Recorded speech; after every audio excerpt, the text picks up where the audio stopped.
Hello အားလုံးပဲမင်္ဂလာပါဒါတော့ပိုင်းစပူပေးရနေပြန်ပြီးတော့ကြိုဆိုလိုက်ပါရယ်စပူဒီနေ့ reading ဖတ်သွားပြီးမှာကဒီတစ်ဖက်လူနဲ့ကိုနဲ့ကြားမှာ love connection အနေနဲ့ဘယ်လိုရှိပြီးတော့မှသူ့ပေါ်ကဘယ်လိုမျိုးဆက်ဆံတင်လဲနေထိုင်တင်လဲဆိုတာကို reading ဖတ်သွားပေးပါမယ်အဲ့တော့စပူခုပြထားတဲ့ file 1 through 3ထဲကနေပြီးတော့ကိုနဲ့တကယ် energy ကိုက်မယ်လို့ထင်တဲ့ file တစ်ခုကိုရွေးပြီးတော့မှတ်ထားပေးပါအောင်နော်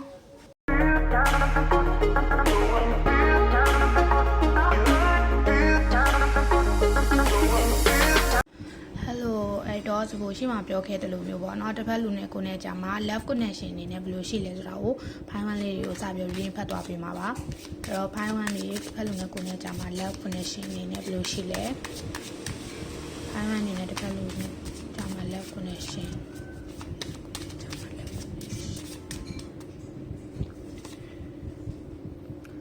file 1ဒီနဲ့တစ်ဖက်လူရဲ့ကြာမှာ love connection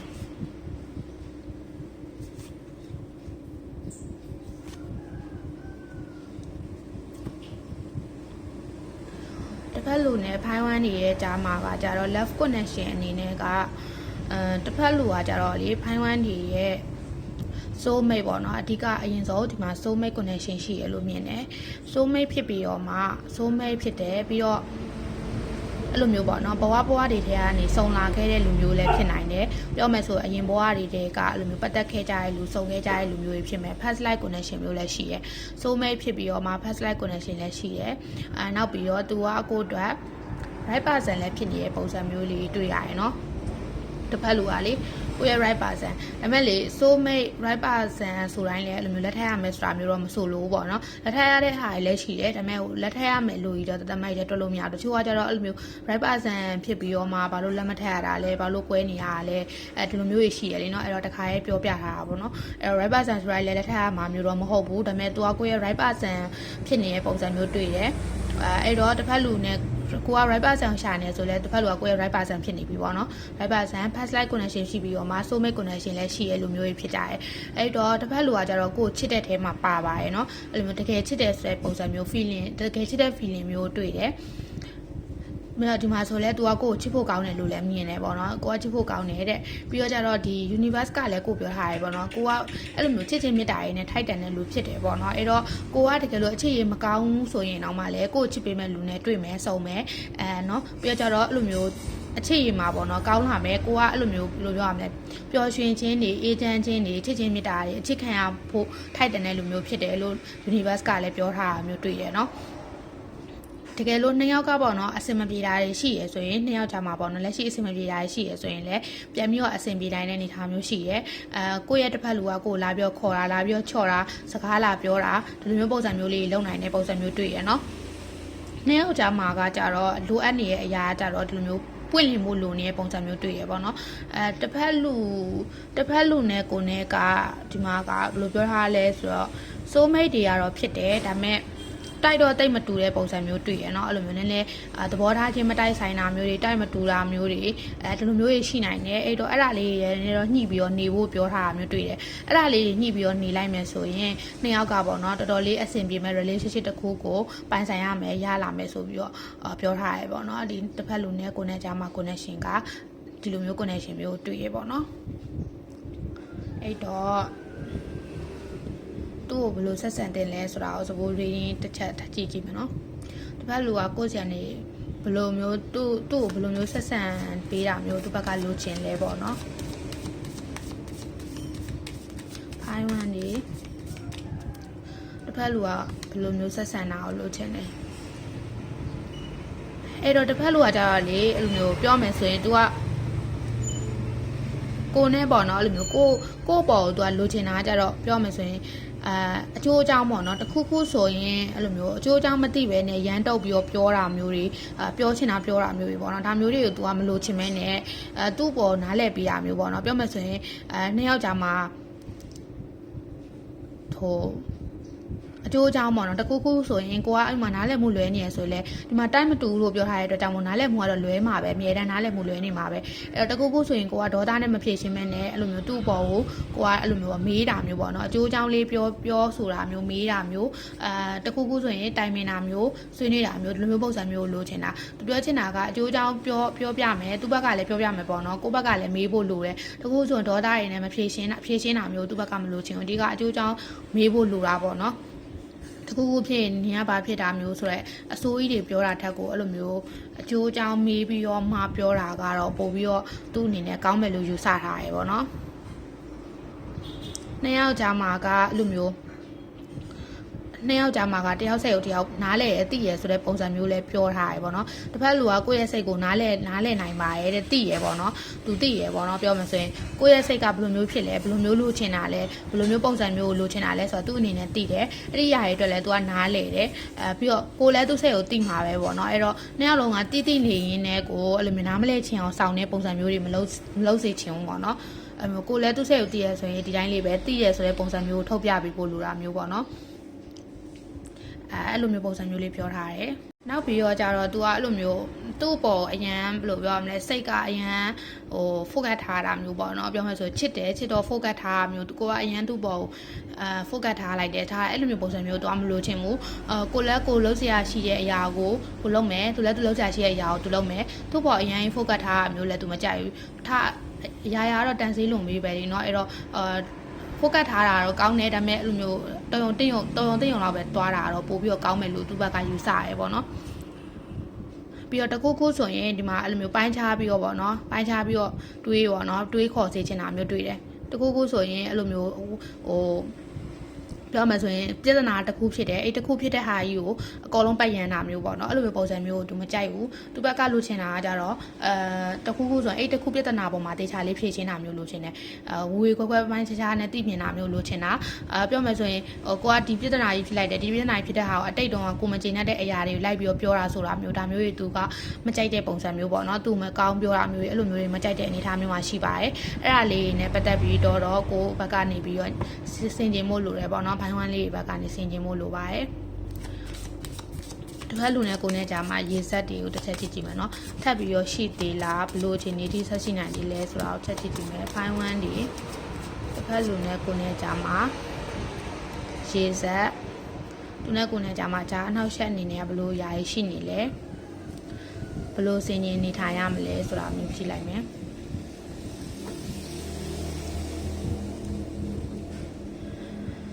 အဲ့တော့တစ်ဖက်လူနဲ့ကိုနဲ့ကရေစက်ကတော့ကြံနေသေးတယ်ဒါပေမဲ့နှစ်ယောက်ကခဏပြောတယ်လို့မျိုးညှိပြီးတော့နေဖို့တော့လိုရပေါ့နော်ညှိပြီးတော့နေမှာအဆင်ပြေမယ်ခဏရန်ဖြစ်မယ်ခဏစကားများမယ်သဘောထားချင်းကွဲလွဲနေမယ်ဆိုရင်တော့မကောင်းဘူးအဲ့လိုမျိုးညှိပေးရမယ်ညှိပြီးတော့တစ်ဖက်လူရဲ့သဘောကိုလည်းကိုကနည်းနည်းတော့လိုက်ပေးဖို့လိုရပေါ့နော်ပြောမယ်ဆိုရင်ကိုယ့်သဘောလိုကြတဲ့အတိုင်းပဲလှုပ်တယ်ဆိုတာထက်အဲ့လိုမျိုးသူ့သဘောကိုလည်းသူ့ဘက်ကိုလည်းနည်းနည်းမြင်ပေးဖို့လိုတယ်မြင်ပေးရင်တော့ပို့ပြီးတော့အဆင်ပြေမယ်အဲ့ဒါဆိုရင်တော့ကောင်းတယ်ပေါ့နော်ဒီမှာကတော့ရေစက်ကတော့ကြံနေသေးတယ်ပြတ်တောက်သွားမယ့်အနေအထားမျိုးတော့မရှိနေသေးဘူးဒါပေမဲ့အဲ့လိုမျိုးသူ့ဘက်ကိုလည်းသူ့ရဲ့အမြင်ကိုလည်းကိုကနည်းနည်းတော့ချိန်ညှိပြီးတော့ကြည့်ပေးဖို့လိုတယ်เนาะအဲ့ဒါမှအဆင်ပြေမယ်လို့တွေ့တယ်ဂျားနောက်ဆက်တွေရောရှိအောင်မလားဆိုတော့ဂျားအနောက်ရှက်အနေနဲ့ကတော့လေအဲ့လိုမျိုးဂျားလို့အနောက်ရှက်ဆိုတာထက်လေသူမြင်တဲ့ပုံစံကတော့အဲ့လိုမျိုးသူကိုကပေါ့နော်ကိုဘက်ကနေပြီးတော့ focus ထားတာမျိုးခုနပြောခဲ့တယ်လို့မျိုးဒီအောက်ကကတ်တင်မှာလည်းပြောထားရပေါ့နော်ဒီကတ်မှာဆိုလည်းကြည့် focus ထားရတယ်ဒီမှာတွဲပြီးတော့ကြည့်မယ်ဆိုရင်တူပဲပေါ့နော်ကိုက focus ထားလိုက်တယ် focus ထားလိုက်တော့အဲ့လိုမျိုးပြောမယ်ဆိုရင်စိတ်နှိမ့်လိုက်တယ်ဆိုတဲ့သဘောပဲပေါ့နော်စိတ်နှိမ့်လိုက်တဲ့အခါမှာကိုကနေရာတကာအချိန်တိုင်းသူ့နာမှာပဲရှိခြင်းတယ်သူ့ပဲ attach ဖြစ်တယ်ပြီးတော့သူ့ပဲတွေ့ကတ်တယ်နေရာတကာအချိန်တိုင်းမှာကိုကဦးစားပေးခံခြင်းနဲ့ပါခြင်းနဲ့အဲ့လိုမျိုးပုံစံမျိုးတွေဖြစ်လာတဲ့အခါကျရင်မကောင်းဘူးပေါ့နော်အဲ့လိုမျိုးအရာတွေအဲ့လိုမျိုးစိတ်ကကြတော့ဒီနှစ်ယောက်ကြားမှာအနှောက်အယှက်အနေနဲ့ဖြစ်လာတတ်တယ်အဲ့တော့ပိုးပါလေးပဲဖြတ်တန်းတာကတော့အကောင်းဆုံးပဲပေါ့နော်အဲ့လို detach မဖြစ်ပဲနဲ့ပြောမယ်ဆိုရင်ဆွဲလန်းမှုတွေအရင်စိတ်ညစ်တာမျိုးတွေမဖြစ်စေဘဲနဲ့ပေါ့ freedom ပုံစံမျိုးလေးနဲ့ပဲဖြတ်တန်းတာကိုဖြတ်တန်းရင်တော့ပို့ပြီးအဆင်ပြေမယ်လို့တော့မြင်တယ်เนาะအဲ့ဒါကတော့အနှောက်အယှက်အနေနဲ့ဖြစ်လာတတ်တယ်လို့တွေ့ရတယ်အဓိကတော့ကိုယ့်ဘက်ကဖြစ်သွားတာမျိုးပေါ့เนาะကိုကအဲ့လိုမျိုးအချစ်လွန်ပြီးတော့ဖြစ်သွားပြီးတော့မှအဆင်မပြေတာမျိုးဖြစ်တတ်တယ်ပေါ့เนาะအဲ့ဒါသတိထားရပါမယ်အဲ့တော့ဒါကကြတော့ဘယ်လိုဆင်ခြင်နေထိုင်ရမလဲပေါ့เนาะ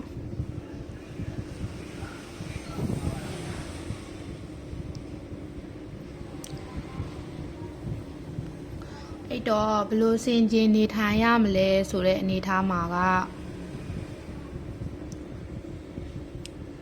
အဲ့တော့သူနဲ့ကိုနဲ့ကြားမှာကကြတော့လေဘလို့စင်ကျင်နေထိုင်တယ်လဲဆိုတော့အကောင့်ဘက်ကိုတွေးပြီးတော့နေတင်တယ်လို့မြင်တယ်သူ့ပေါ်ကိုလည်းကိုအချီကျူးပေးတာမျိုးတွေသူ့အကောင့်ပြောတာမျိုးတွေအဲ့ဒါမျိုးကိုလိုတယ်ပေါ့နော်နှစ်ယောက်ကြားမှာအဲ့ဒါတွေလိုတယ်ပြီးတော့တယောက်ကိုတယောက်တစ်ခုခုဆိုရင်အပြစ်တင်ဝေဖန်တယ်ဆိုတာထက်လေအဲ့လိုမျိုးလမ်းပြပေးတာပေါ့နော်လမ်းပြပေးတဲ့ပုံစံမျိုးလေးလိုအပ်တယ်ကိုကမကြိုက်ဘူးဆိုရင်သူ့အပြစ်တင်နေဆိုတာတက်ဒီလိုမျိုးမလုပ်သင့်ဘူးဒီလိုမျိုးလုပ်တာမကောင်းဘူးဘယ်လိုမျိုးဆက်သွားတင်လဲဒီလိုမျိုးလေးပေါ့နော်လမ်းညွှန်ပေးတာမျိုးလိုအပ်တယ်ပေါ့နော်တခုခုဆိုရင်အပြစ်ဖို့နေရစိတ်တက်တွေကြောက်အောင်ပြောတာဒီလိုမျိုးပုံစံမျိုးတွေမလုပ်သင့်ဘူးအဲ့ခါကျရင်နှစ်ယောက်လုံးကအဆင်မပြေဖြစ်တတ်တယ်အဲ့တော့အဲ့ဒါလေးနဲ့ပတ်သက်ပြီးတော့ဆင်ခြင်မယ်ဆိုရင်တော့ဒီ relationship ပေါ့နော်ဒီ relationship ဒီ connection အနေနဲ့ကတော့ကောင်းတဲ့အနေအထားမျိုးဘက်ကိုရောက်တယ်ပေါ့နော်ဒီ connection တွေကကြတော့ EH တွေ RS မားတွေကိုပဲစစ်ပေးရတဲ့အတွက်ကြောင့်မို့EH တွေဆိုရင်လည်းပြန်လာအောင်မယ်လို့မြင်တယ်เนาะတစ်ဖက်လူကကိုယ့်ရဲ့ soulmate ဖြစ်တဲ့အတွက်ကြောင့်မို့ပြန်ပြီးတော့သူ့ဘက်ကနေပြီးတော့ကိုယ့်စီကိုပြန်လာအောင်မယ်ပြန်လာတဲ့အခါကျရင်ကိုကသူ့ပေါ်အကောင်းမြင်ပေးဖို့လိုတယ်ပြီးတော့ပြောမယ်ဆိုရင်ကိုချင်းစားတဲ့စိတ်လေးနဲ့ကိုကသူ့ပေါ်ကိုအကောင်းဘက်လေးကိုနှွေးထွေးကျင်လာတဲ့စကားလေးနဲ့ကိုကသူ့ပေါ်ပြောပေးဖို့လိုတယ်အဲ့ဒါမှဒါလေးအဆင်ပြေမယ် relationship တွေမှာဆိုလည်းအဆင်မပြေတာရှိရင်ဒီလိုမျိုးပုံစံမျိုးလေးတွေနေပေးမယ်ဆိုရင်တော့ပို့ပြီးတော့အဲ့လိုမျိုးချစ်လာလိမ့်မယ်ပို့ပြီးတော့နှစ်ယောက်ကြားမှာပိုကောင်းတဲ့ connection မျိုးပေါ့နော်ရလာမယ်အနေထားမျိုးရှိရယ်နော်အဲ့တော့ဒီဖိုင်ဝမ်လေးတွေ reading ကတော့ဒီလောက်ပါပဲအဆုံးထိကြည့်ပေးကြတဲ့အတွက်ကျေးဇူးတင်ပါတယ်နောက်ထပ် reading ကြရင်ထပ်ပြီးတော့ဆုံးမယ်နော် bye bye သူတွေမင်္ဂလာပါအဲ့တော့ဖိုင်2တွေနဲ့တစ်ဖက်လူနဲ့ကြားမှာ connection ပေါ့နော်ဘယ်လိုရှိလဲဆိုတာကို reading စာပြီးတော့ဖတ်သွားပါမယ်ဖိုင်2တွေနဲ့တစ်ဖက်လူနဲ့ကြားမှာ connection ဖိုင်2တွေနဲ့တစ်ဖက်လူနဲ့ကြားမှာ connection ဖိုင်2တွေနဲ့တစ်ဖက်လူနဲ့ကြားမှာ connection ဘယ်လိုရှိလဲဖိုင်2တွေတစ်ဖက်လူကြားမှာ connection ဘယ်လိုရှိလဲ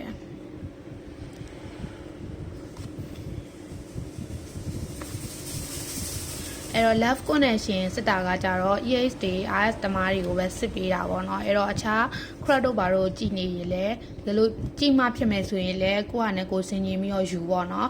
အရင်တော့ဟိုလိုမျိုးကြီးတော့ဒီလိုမျိုးဟောတဲ့အတိုင်းတော့မသွားနဲ့ဘာလို့ဆိုတော့ဒါက EH တွေ RS တမားတွေကိုပဲစစ်ပေးရတဲ့အတွက်ကြောင့်မို့အဲ့လိုမျိုး situation shit တို့ပါတော့ပေါ့နော်အဲ့လိုမျိုးလူမျိုးတွေဆိုရင်တော့တီးတန်းအဲ့လိုမျိုးကိုယ့်ဟာနဲ့ကိုယ်နည်းနည်းချင်းချင်းပြီးတော့ယူလိုက်ပေါ့နော်ကြည်နေရဆိုရင်ပေါ့အဲ့တော့တစ်ဖက်လူနဲ့ဖိုင်2တွေ sorry ပါဖိုင်2เนาะဖိုင်2တွေနဲ့တစ်ဖက်လူနဲ့ကြာမှာ connection အနေနဲ့ကဘယ်လိုရှိလဲဆိုတော့အရင်ဆုံးကောင်းတဲ့ကတ်လေးတွေအရင်ဆုံးစီလိုက်မယ်เนาะကောင်းတဲ့ကတ်လေးတွေစီကြည့်မယ်ကောင်းတဲ့ကတ်လေးတွေကိုစီကြည့်မယ်အဲ့တော့ဒီလိုပေါ့เนาะဒီလိုလေးဖြစ်သွားမယ်အဲ့တော့ဖိုင်တိုးတွေနဲ့တစ်ဖက်လူနဲ့ကြာမှာ connection ကဘယ်လိုရှိလဲဆိုတော့တစ်ဖက်လူနဲ့ကိုယ်နဲ့ကလက်ထပ်ထိသွားမယ်အနေအထားမျိုးရှိရယ်တစ်ဖက်လူကကြတော့ကိုယ်လက်ထပ်ဖို့ထိကိုအဲ့လိုမျိုးပေါ့နော်ရည်ရွယ်ပြီးတော့ချစ်တဲ့ပုံစံမျိုးတွေ့တယ်လက်ထပ်ဖို့ထိရည်ရွယ်တယ်လက်ထပ်ဖို့ထိချစ်တယ်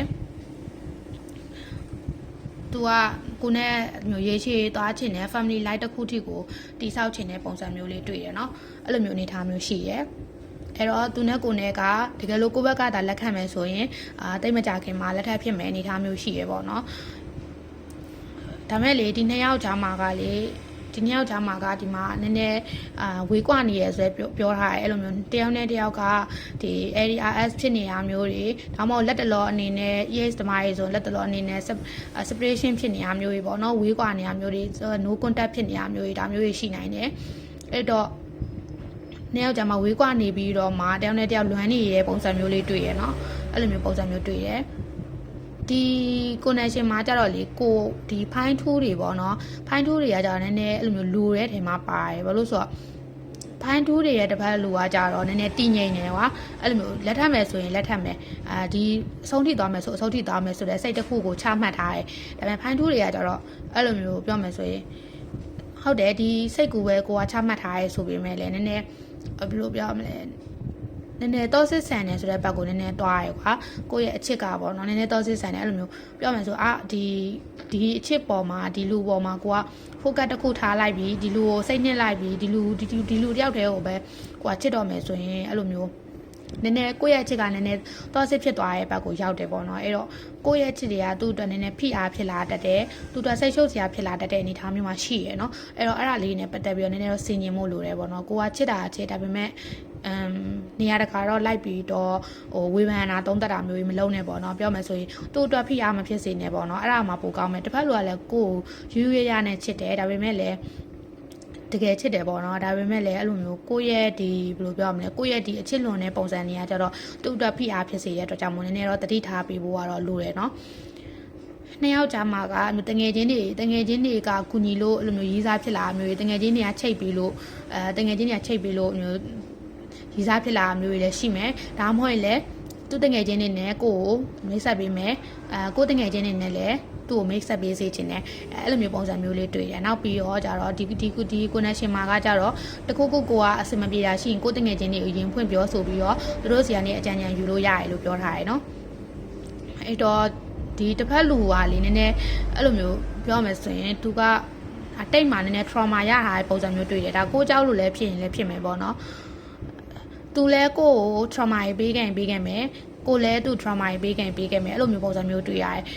နှစ်ယောက်လုံးကတော့အဲ့လိုမျိုးခွင့်လွတ်တာနဲ့သင်ခန်းစာယူဖို့နှစ်ယောက်လုံးကလိုနေရနော်အဲ့လိုမျိုးနှစ်ယောက်လုံးကလိုအပ်နေတဲ့အနေအထားမျိုးမှာရှိရhealing လုပ်ဖို့ပေါ့နော် healing လုပ်ဖို့ healing device အဲ့လိုမျိုးအတိတ်ကို healing လုပ်ဖို့လိုနေရအဲ့လိုမျိုးခွင့်လွတ်ပေးလိုက်ကိုဘက်ကခွင့်လွတ်စရာရှိရဲဆိုလဲခွင့်လွတ်ပေးလိုက်စိတ်ထဲမှာအညှို့တေးမထားနေနဲ့တော့ဒီတိုင်းပဲခွင့်လွတ်ပြီးတော့ဒီ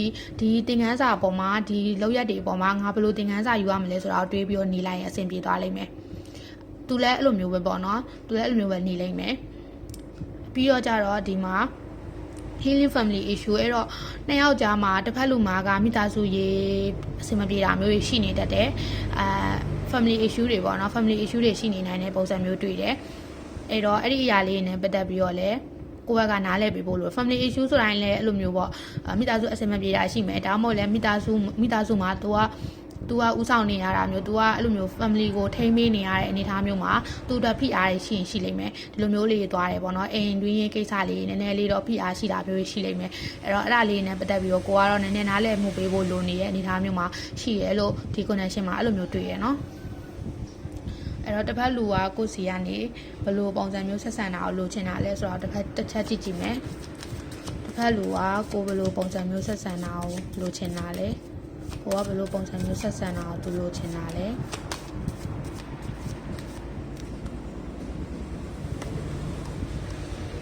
Alice အဲ့တော့ကိုကဒီဘယ်လိုပြောမလဲကိုမလိုချင်တဲ့ energies တွေပေါ့နော် energies တို့ကဘယ်လိုမျိုးလဲဆိုတော့ကိုအရင်ဒီမှာလဲပြောထားတယ်ဒီမှာလဲအဲ့လိုမျိုးအတိတ်ကိုမူအောင်ဖို့လိုတာပေါ့နော်အဲ့တော့ကိုမလိုချင်တဲ့အကြောင်းအရာတွေကိုဒါကြီးကထပ်ဖြစ်အောင်မလားဒါကြီးကအဲ့လိုမျိုးပေါ့နင်ကဒီလိုမျိုးကြီးထပ်ဖြစ်အောင်မယ်နင်ကအစင်မပြေကြီးထပ်ဖြစ်အောင်မယ်အဲ့လိုမျိုးကြီးတွေတွေးတယ်ဆိုတာထက်ပေါ့နော်အစင်ပြေသွားလိမ့်မယ်ကိုမလိုချင်တဲ့အကြောင်းအရာတွေကိုတိတ်ပြီးတော့မတွေးနဲ့ release လုပ်ပေးဖို့လိုတယ်လွှတ်ချပေးဖို့လိုတယ်ပေါ့နော်ကို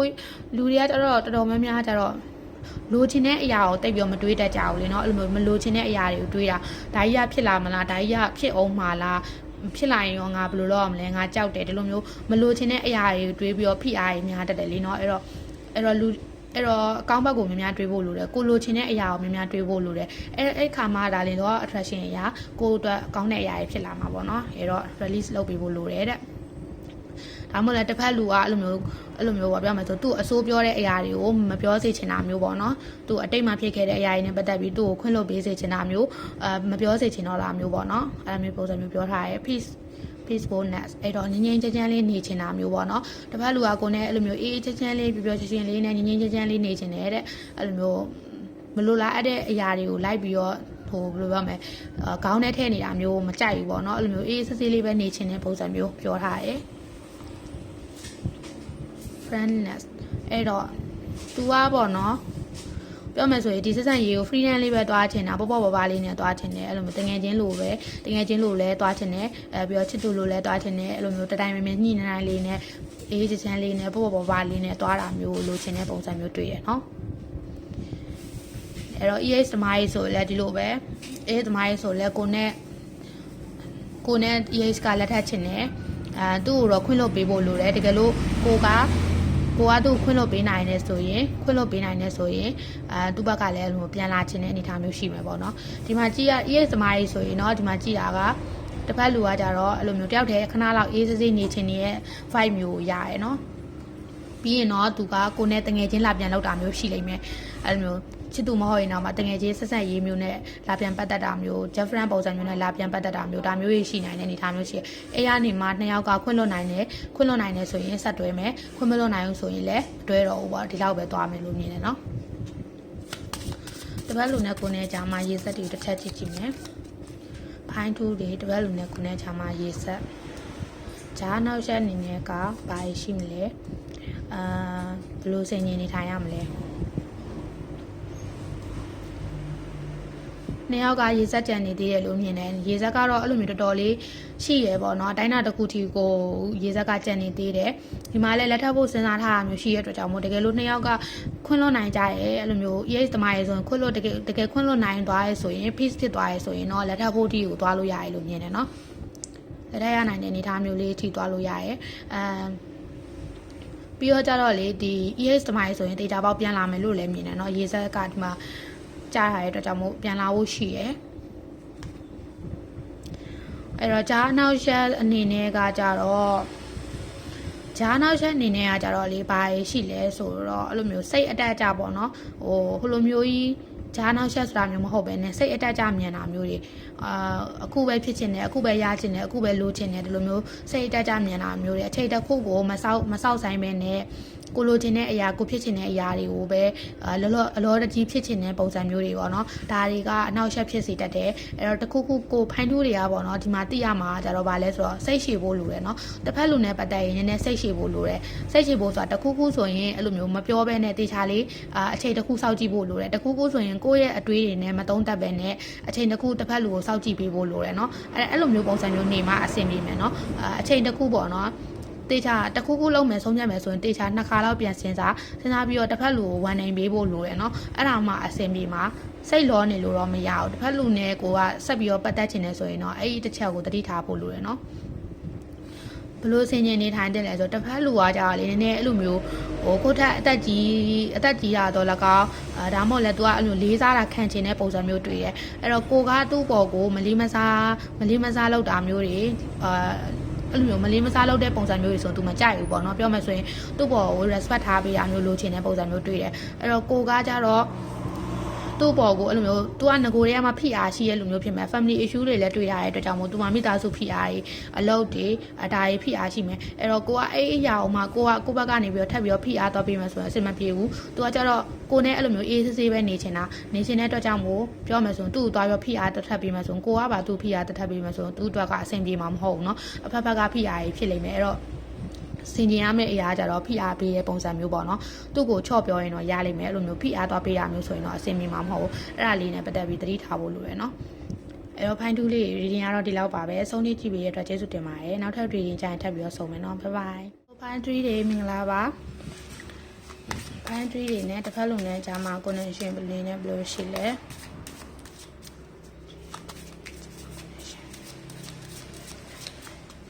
ဲဖိုင်း3နဲ့တစ်ဖက်လုံးနဲ့ဂျာမာ connection true love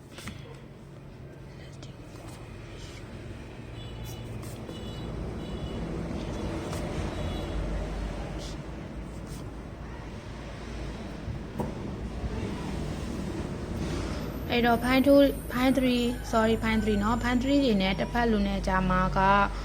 connection အနေနဲ့ကဘယ်လိုရှိလဲဆိုတော့အဲ့တော့တစ်ဖက်လူကကိုကိုချစ်တယ်လို့မြင်တယ်စကတ်လေးနည်းနည်းပြန်စီလိုက်မယ်เนาะဒီလိုလေးတွားလိုက်မယ်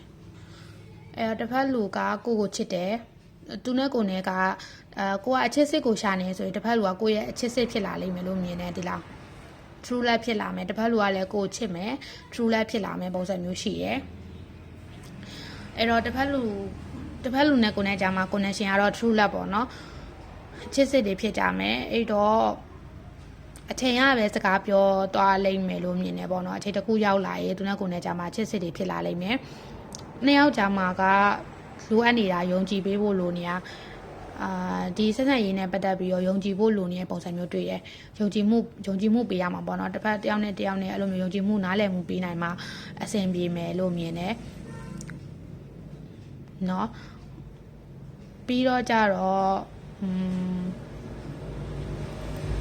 အဲ့တော့နှစ်ယောက်ကပေါ့နော်အစင်မပြေတာရှိရင်လေဒီတစ်ဖက်လူကလာပြန်ချော့တာမျိုးစကားလာပြန်ပြောတာမျိုးရှိမယ်เนาะအဲ့လိုမျိုးပုံစံမျိုးတွေ့တယ်ဒီမှာကြည့်ရတာတော့အဲ့လိုမျိုးဒါကတော့ EHD အတွက်ကတ်လို့ပဲမြင်နေပေါ့เนาะအဲ့လိုမျိုးတစ်ဖက်လူကလာပြန်ချော့တာသူကကိုယ့်ပေါ်အားဆိုင်ထုတ်မှုပြန်ပြီးတော့ရှိတာကိုနဲ့ပြန်အဆင်ပြေဖို့အတွက်သူ့အနေနဲ့ပြန်စူးစမ်းတာမျိုးဒါမျိုးလေးလောက်လာမယ်အနေထားမျိုးလေးရှိတယ်เนาะအခုချိန်မှာတော့ခဏလောက်အနားယူဖို့ပြောထားတယ် relationship ကနည်းနည်းပင်ပန်းနေရလို့ခံစားရတယ်စိတ်ပင်ပန်းစရာလေးရှိနေရဆိုရင်ခဏလောက်ကိုယ့်ကိုယ်အနားပေးလိုက်ပါလို့ပြောထားတယ်เนาะပြီးတော့ဒီမှာ focus and learning အဲ့တော့တင်ယူရမယ့်အရာရှိတယ်ခွင့်လွှတ်ပေးရမယ့်အရာရှိတယ်ဒီကက်တရားကြတော့ပြောမယ်ဆိုရင် EHD အတွက်ကိုပို့ပြီးတော့လမ်းညွှန်ထားရမှာဖြစ်မယ်ခွင့်လွှတ်ပေးတဲ့အရာတွေကိုခွင့်လွှတ်ပေးလိုက်မှသာလျှင်ကိုပြင်ဆင်ရမယ့်အရာတွေကိုသင်ခန်းစာယူတတ်မှသာလျှင်ဒီဆက်ဆံရေးက true love ဖြစ်လာမှာပေါ့နော်အဲ့လိုမျိုးခွင့်လွှတ်ပေးတဲ့အရာတွေခွင့်မလွှတ်ပေးဘဲနဲ့ဟိုဘယ်လိုပြောရမလဲကိုလည်းမပြင်ဆင်မဲနဲ့နေတော့အဆင်မပြေဘူးပေါ့နော်တတိထားရပါမယ်ဒီမှာ let's go off control issue အဲ့တော့ control လုပ်ချင်တဲ့စိတ်တွေတယောက်ကိုတယောက်ထိန်းချုပ်ချင်တဲ့စိတ်တွေ control လုပ်ချင်တဲ့စိတ်တွေဒါလေးတွေကိုshort ပေးဖို့လိုတယ်เนาะအဲ့လိုမျိုးကိုကသူ့ပေါ် control လုပ်မှအဆင်ပြေမှာမျိုးတွေဒါမှမဟုတ်ကိုယ့်ရဲ့စိတ်ကိုcontrol လုပ်နေရမျိုးတွေမာန control လုပ်လိုက်တယ်ဆိုတော့ဟိုအဲ့လိုမျိုးမာနတွေထားတယ်အတားတွေထားလိုက်တာမျိုးဒါမျိုးတွေကို short ပေးဖို့လိုတယ်အဲ့ဒါတွေ short ပေးမှဒါလည်းနှစ်ယောက်ကအဆင်ပြေမဲ့အနေထားမျိုးရှိတယ်Pine tree တွေအများစုကတော့ EHD များမယ်လို့တော့မြင်တာပဲဒါမှမဟုတ်လဲ relationship တမားရေးဆိုရင်လည်းတိတ်ပြီးတော့အဆင်ပြေတဲ့အထဲမှာမပါတော့ဘူးထင်တာပဲเนาะအဲ့တော့နည်းနည်းတော့အဲ့လိုမျိုးတတိထားဖို့တော့လိုတယ်ပေါ့နော်အဓိကဒီဆက်ဆံရေးဒီ connection မှာကြည့်ရအောင် control လုပ်တဲ့စိတ်တွေကိုတော့တနင်္လာလောက် short လိုက်ရင်တော့တော်တော်လေးအဆင်ပြေသွားလိမ့်မယ်အဓိကတော့ပြောမယ်ဆိုကိုခဏလောက်ငြင်းချမ်းမှုပေးလိုက်တဲ့အနေထားမျိုးပေါ့နော်ငါကတော့ဒီလိုလိုက်လုပ်နေမှာငါဒီလိုလိုက်ပြောနေမှာ तू ကမဖောက်ပြန်မှာ तू ကအဆင်ပြေမှာအဲ့လိုမျိုးပုံစံဆိုတာတဲ့သူ့ယုံကြည်မှုပေးလိုက်ပြီးတော့မှကိုကသူ့ control မလုပ်ဘဲနဲ့သူ့ရဲ့စိတ်ကိုလွတ်လပ်မှုပေးလိုက်တာမျိုးပေါ့နော်အဲ့ဒါဆိုရင်သူ့အတွက်လည်းအဆင်ပြေသွားတယ်လို့ဒီဆက်ဆံရေးကလည်းပို့ပြီးတော့ကောင်းလာမယ့်အနေအထားမျိုးရှိရလို့တွေ့ရနော်အဲ့တစ်ဖက်လူကကိုယ်စီကနေဘယ်လိုပုံစံမျိုးဆက်ဆံတာကိုလိုချင်တာလဲချက်ကြည့်ကြည့်မယ်အဲ့တော့ဒါကတော့ကိုယ့်အတွက်ပြောထားတာပေါ့နော်ဆက်လက်ထားဖို့ပြောထားတာမျိုးတွေ့တယ်ကိုဆက်လက်ထားရမယ်ကိုချေရမယ်တစ်ဖက်ကိုအဲ့လိုမျိုးလိုက်ပြီးတော့ control လုပ်ပြီးတော့မှငါ့ကိုချစ်ပါငါနဲ့ပဲနေပါဒီလိုမျိုးငါသူ့စိတ်ကိုလိုက်ပြီးတော့ထိန်းချုပ်ခြင်းတဲ့စိတ်တွေကိုပြင်ပြီးတော့မှကိုချစ်လိုက်မယ်ဆိုရင်ပို့ပြီးတော့ကောင်းမယ်ပေါ့နော်တစ်ဖက်လူကသူကဦးစားပေးတာမျိုးခံခြင်းတဲ့ပုံစံမျိုးတွေ့တယ်အဲ့တော့သူ့ပေါ်ကိုကိုကဦးစားပေးတဲ့ပုံစံမျိုးလေးပြပေးရပါတော့ပြောမယ်ဆိုရင်ဦးစားပေးရဆိုတာကြတော့နေရာတကာတော့မဟုတ်ဘူးပေါ့အဲ့လိုမျိုးပြောမယ်ဆိုရင်တငယ်ချင်းတွေရှိမှအဲ့လိုမျိုးသူ့ကောင်းချောင်းလေးပြောပေးရမျိုးကြီးအဲ့လိုမျိုးသူ့ကိုမျက်နှာရစီမဲ့အရာလေးပေါ့နော်ကိုကပြောပေးရမျိုးဒါတွေကဦးစားပေးတဲ့ပုံစံမျိုးတွေပဲအချီးကျူးတာပေါ့နော်အဲ့ဒါလေးတွေလိုချင်တာအဲ့တော့တူပဲပေါ့နော်ဒါလည်းဦးစားပေးတဲ့ပုံစံမျိုးပဲသွားချင်တာသူကပြောမယ်ဆိုရင်သူ့ကိုချစ်တယ်ဆိုရင်သူတယောက်တည်းသူ့အတွက်ကိုပဲကိုကအဲ့လိုမျိုးသူ့ကိုပဲကြည်ပေးရမျိုးပေါ့နော်သူ့ကိုပဲကြည်ပေးတာသူ့ကိုပဲဦးစားပေးတာမျိုးတွေအဓိကကတော့တစ်ဖက်လူကကြတော့လေဦးစားပေးခံခြင်းနဲ့စိတ်များနေတဲ့ပုံစံမျိုးပဲတွေ့ရနော်အဲ့လိုမျိုးသူလိုချင်တဲ့အရာကဦးစားပေးတာအဲ့ဒါကိုပဲအဲ့ဒါကိုပေးလိုက်ရင်ရပြီပေါ့နော်ဦးစားပေးရဆိုတိုင်းလည်းအဲ့လိုမျိုး control လုပ်စေမှုမဟုတ်ဘူးပေါ့နော်ဦးစားပေးရဆိုတိုင်းလည်းတစ်ဖက်လူချုပ်ချယ်ဖို့မဟုတ်ဘူးအမျိုးလိုအပ်တဲ့နေရာပေါ့ပေးတဲ့နေရာမှာဦးစားပေးတဲ့ပုံစံမျိုးတစ်ဖက်လူကလိုချင်တာမျိုးတွေ့တယ်သူနဲ့ကိုနဲ့ကြားမှာရေဆက်ကြားနောက်ဆက်ရှိလားဘလို့စင်ရင်နေထိုင်ရမလဲဆိုတာကြည့်ကြည့်မယ်ရေဆက်အဲ့တော့ဟာမြစ်ကြထားတဲ့အတွက်ကြောင့်မို့လေရေဆက်ကကြတော့တိတ်ပြီးတော့ရေရှည်သွားတော့မဲ့ရေဆက်မျိုးတော့မဟုတ်ဘူးဘာလို့ဒီဆက်ဆံရေးကရေရှည်မသွားလဲဆိုတော့တစ်ဖက်လူရဲ့စိတ်နဲ့ပဲဆိုင်နေလို့မြင်တယ်နော်တစ်ဖက်လူကကြတော့ तू ကသူ့ရဲ့အတွေ့နဲ့ तू ကနည်းနည်းဘယ်လိုတိမ်ငယ်စိတ်ရှိရဲ့ပုံစံမျိုးတွေ့တယ်ပြောမယ်ဆိုရင်သူ့ရဲ့အတွေ့က तू က negative တွေနည်းနည်းတွေးရဲ့ဘက်ကိုသွားတယ် negative တွေတွေးမယ်ပြီးတော့သူ့ရဲ့စိတ်ကနည်းနည်းတိမ်ငယ်စိတ်ရှိရဲ့တိမ်ငယ်စိတ်ရှိရဲ့အတွက်ကြောင့်မို့ तू ကစင်မရောက်ခင်များကုန်တဲ့စိတ်မျိုးပုံစံမျိုးတွေ့ရအဲ့လိုတခုခုစူးစမ်းမဲ့ကြံလိုက်ဒါကြီးကမဖြစ်တော့ဘူးအဆင်မပြေတော့ဘူးဆိုတဲ့ negative တွေတွေးတတ်တဲ့အတွက်ကြောင့်မို့ तू ကအဆင်မပြေတာပေါ့နော်အဲ့တော့ဒီစစရေးနဲ့လည်းအဲ့လိုမျိုးပဲ तू ကတင်ငယ်စိတ်တွေရှိရဲ ကိုနဲ့ပတ်သက်ပြီးတော့ तू မလုံနိုင်ဘူးမရပါဘူးအစင်မပြေတော့ပါဘူးဆိုတဲ့တင်ငယ်စိတ်တွေရှိတာအဲ့တော့အဲ့အကြောင်းမို့ဒီကက်တွေကလည်းဦးစားပေးဖို့ပြောထားတာမျိုးရှိတယ်လို့ထင်တယ်နော်အရန်ဦးစားပေးခံခြင်းတဲ့ဘက်ကိုသွားရဲသူ့မှာတင်ငယ်စိတ်တွေရှိနေတဲ့အတွက်ကြောင့်မို့လေဦးစားပေးလိုက်မယ်ဆိုရင်တော့ပိုကောင်းမယ်ပြောမယ်ဆိုသူစိတ်လုံခြုံမှုပေးနိုင်မှတော်တော်လေးအဆင်ပြေမှာပေါ့နော်တော်လေးအဆင်ပြေမှာမဟုတ်ရင်သွားတင်ငယ်စိတ်တွေနဲ့သူကနဲ့သူဆုံးဖြတ်ပြီးတော့ထွက်သွားတာမျိုးကြီးဖြစ်တတ်တယ်ခယူတော့ဆိုင်ရမယ်နော်ပြီးတော့တစ်ဖက်လူကဒီမှာအေးဆေးဆေးတယောက်တည်းပဲနေချင်နေရမျိုးရှိတယ်ဆက်ဆံရေး EH တွေဆိုရင်လည်းတယောက်တည်းအေးဆေးဆေးနေချင်နေတဲ့ပုံစံမျိုးတွေ့တယ်ခဏလောက်ပေါ့နော်ခဏလောက်အေးဆေးနေချင်တယ်သူပြန်သုံးတက်နေရစဉ်းစားနေရဘယ်လိုလုပ်ရမလဲဘယ်လိုနေရမလဲခွင့်လို့တင်တာလားဒါမှမဟုတ်လည်းဘယ်လိုနေရမလဲဘယ်လိုဆေးဆက်ရမလဲဆိုတော့သူတွေးနေတဲ့ပုံစံမျိုးတွေရှိတယ်အဲ့တော့အခုချိန်မှာကတော့ true love ဖြစ်တဲ့အတွက်ကြောင့်မို့တကယ်လို့သူကပြန်လာခဲ့ရင်တော့အချစ်စစ်ဖြစ်သွားလိမ့်မယ်နော်သူကကိုယ်တကယ်ချစ်လို့မပြန်လာရင်တော့အချစ်စစ်မဟုတ်လာဘူးနော်အဲ့တော့သိဖို့လိုတယ်အဲ့တော့ဂျားနောက်ဆက်အနေနဲ့ဘာရှိလဲဆိုတော့ဂျားနောက်ဆက်ကတော့အဓိကတော့ဓာတ်ကကြထားတဲ့အတွက်ကြောင့်မို့ sorry ပါအဲ့တော့ဓာတ်ကကြထားတဲ့အတွက်ကြောင့်မို့ဂျားနောက်ဆက်ကတော့အဲ့လိုမျိုးဒီကဟိုလိုမျိုးတပ်ပါစံနေပါရေးဆိုတာထက်လေစိတ်ပဲပေါ့နော်အဓိကနှစ်ယောက်စလုံးရဲ့စိတ်ပဲမာနရေးထားတာမျိုးကြီး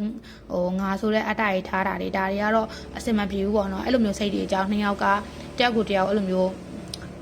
တယောက်ရဲ့စိတ်ကိုတယောက်တက်နေတဲ့ပုံစံမျိုးပေါ့နော်အဲ့လိုမျိုးနေထားမျိုးတွေရောက်တယ်အဲ့တော့အဲ့ဒါလေးနဲ့ပတ်သက်ပြီးဆင်ခြင်ဖို့လိုတယ်နှွေးထွေးပေးရမယ့်အစားတယောက်ကိုတယောက်ချစ်ရမယ့်အစားကျင်နာရမယ့်အစားအဲ့လိုမျိုးဒေါသတွေအတ္တတွေနဲ့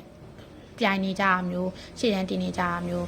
ဒီလိုမျိုးပုံစံမျိုးတွေကြောက်အဆင်မပြေရပါတော့เนาะအဲ့တော့တယောက်ကိုတယောက်မေတ္တာထားပေးပါအဲ့ဒါမှပိုကောင်းပါမယ်ဘလို့စင်ချင်းနေထိုင်ရမလဲဆိုတော့တမွန်းကြထားတဲ့အတွက်ကြောင့်မို့နှစ်ယောက်ကပြောမယ်ဆိုရင်တစ်ဖက်လူကိုစကားနာနာချင်းချင်းစကားတွေမပြောနဲ့ပေါ့နော်နာနာချင်းစကားတွေမပြောနဲ့တစ်ဖက်လူက trauma လေးရှိရလို့မြင်တယ်အဲ့လိုမျိုးသူစိတ်ကအရင်တည်းဟိုမှာ trauma လေးရနေရလို့ဖြစ်တဲ့အတွက်ကြောင့်မို့ကိုကထပ်ပြီးတော့နာနာချင်းစကားတွေပြောမယ်ဆိုရင်ကိုယ်ကိုမုန်းသွားတာမျိုးစိတ်ပြတ်သွားတာမျိုးဖြစ်တတ်ပါတယ်အဲ့တော့ကိုဘက်ကနေစီနီရမှာကတော့သူ့စကားနာနာချင်းစကားတွေမပြောဘဲနဲ့သူ့ကိုလေအဲ့လိုမျိုးပြောမယ်အစားနှွေးထွေးကျင်လာတဲ့စကားလေးတွေများများပြောပေးပါနော်အဲ့ဒါမှဒါလေးနှစ်ယောက်ကပို့ပြီးတော့အဆင်ပြေပါမယ်အဲ့တော့ point 3 လေးတွေ reading ကတော့ဒီလောက်ပါပဲအဆုံးထိကြည့်ပေးကြတဲ့အတွက်ကျေးဇူးတင်ပါတယ်နောက်ထပ် reading ကြရင်ထပ်ပြီးတော့ဆုံမယ်နော် bye bye